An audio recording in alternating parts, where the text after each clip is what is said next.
મોટે ભાગે જે પીરિયડ્સના ક્રેમ્પ આવતા હોય છે તે ડિસ્મેનોરિયા તરીકે ઓળખાય છે, જે યુટ્રસ એટલે કે ગર્ભાશયની કોથળીના સ્નાયુઓ જ્યારે બ્લીડિંગને બહાર કાઢવાનો પ્રયત્ન કરે છે ત્યારે આ ગર્ભાશયની કોથળીના સ્નાયુમાં ક્રેમ્પ્સ આવતા હોય છે અને એના કારણે પેઇન થતું હોય છે.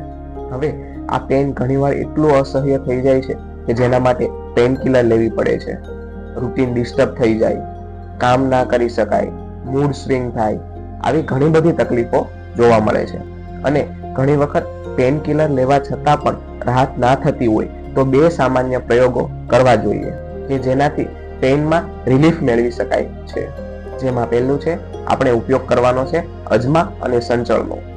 અજમા પાવડર અને સંચળ પાવડરને સરખા પ્રમાણમાં લઈ થોડા ગરમ પાણીમાં મિક્સ કરીને ઘૂંટડે પાણી પીવાનું છે.